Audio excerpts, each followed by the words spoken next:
Hey everybody, this is a contest video for my good friend Robert's on my turntable.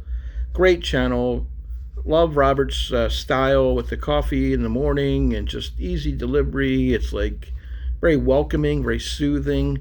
He's got an intense might not be the right word. He's got an awesome collection of vinyl and albums, varied from pretty much anything under the sun. I know he predominantly likes the hard rock, classic rock, a little bit of prog, some blues. He likes a lot of the stuff I like, except maybe a little harder edged. And his descriptions of what he likes, and he goes through different albums with the discographies, does it year by year, letter by letter.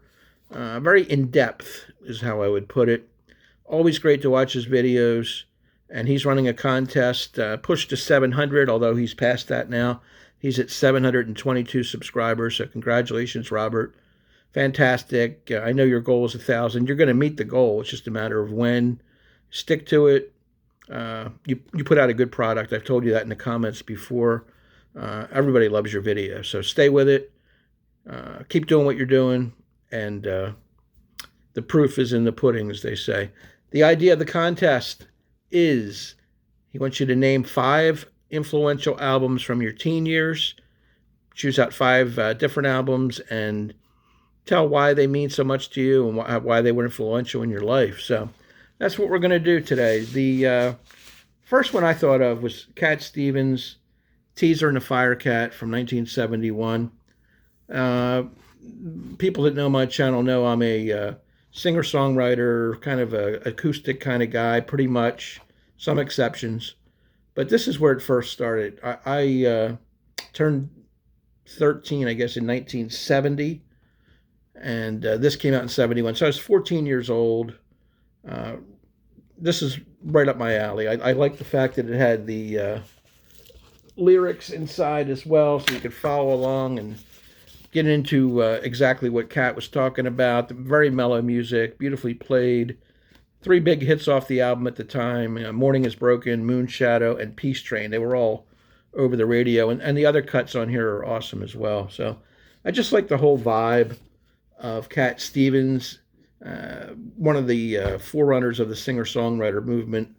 I don't need to tell you who the others were, but he was one of the ones that made a difference to me. Next up was Elton John's Madman Across the Water. Now, I had heard your song on the radio. It came out a couple years before this. This was also 1972 or 1. I forget. I think it's 71 as well. Madman Across the Water has the back-to-back lead-off tracks here of Tiny Dancer and Levon, which were both excellent. Madman Across the Water, the title track as well. Elton with his writing partner Bernie Taupin.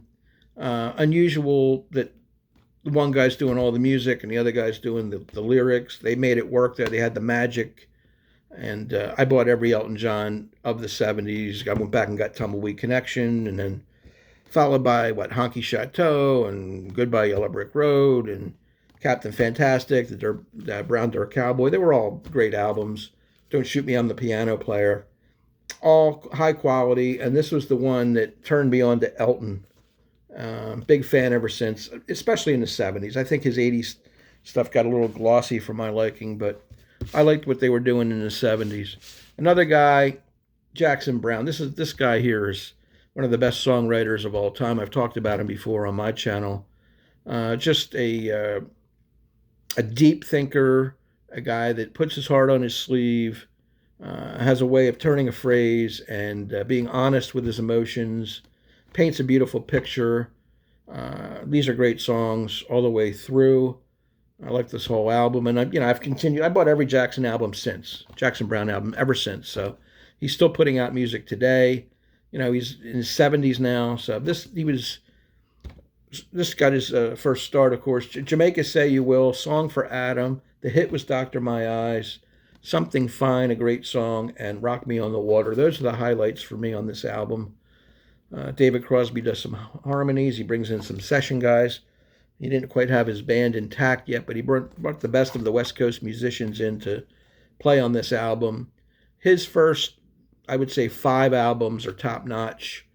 Still had some good records after that, but this is a great debut album from Jackson Browne. I'm done with the singer-songwriters, but this band here, America, was an acoustic trio of guys. This is their debut album, 1972 again. These guys were Army brats serving in, their parents were over in Europe. They formed a band. They came back to America, called themselves America, and got out of the gate. This was a million-selling album, their debut. Horse with No Name was a #1 hit and a Grammy Award-nominated song. Just a really good collection of tunes here. I Need You was a ballad that was a hit, but I like pretty much every song on this album. The 3 guys were only 19, 20 years old when they made it. They're on the back here. A Native American backdrop for America. And this is the band I've seen the most in concert in my years, believe it or not. 9 times through the years I've seen these guys. Always put on a good show. I know it's lightweight, it's not heavy stuff, but it's enjoyable. They had a string of hits after this. Ventura Highway and Sister Golden Hair, Lonely People. You can go right down. Tin Man. They were hot in the 70s, and then when one of the band members left for drug-related or religious purposes, they were down to a duo, and they never had the magic again. The 80s were here, and it was a new style of music, and they sort of got phased out. But they've been touring ever since, and any chance I can get to go see them, I will do so, because I really have great memories of this time. I like that acoustic music, folk rock, if you will. Good stuff. And last, my 5th choice has to be the boss himself, Bruce Springsteen, with Born to Run. This album is his 3rd album, and I came upon it by accident, or it was in the stars. It was meant to happen. I was out at the movies, and my cousin was having some kind of sobriety party or something, and someone left this album at my house. And I listened to it for the first time, and again, the lyrics mean a lot to me. I opened this up, and this is a masterpiece of songwriting, musicianship. It's epic in scope, cinematic. It has everything, and this made me a Bruce Springsteen fan. I went back and got his first 2 albums after this. But you'd lead off with a song like Jungle Land, go into 10th Avenue Freeze Out, Backstreets, Born to Run, She's the One, Meeting Across the River, and Jungle Land to cap it. The perfect album. In my top 5 of all time, it might be #1. I know it's hard to compete with some of the other classics of the era, but this is an absolute masterwork by Bruce, and he followed it up with Darkness on the Edge of Town. Back to back, I'll put these albums up against anybody. So that's my 5 in Robert's contest. Robert, continued success to you.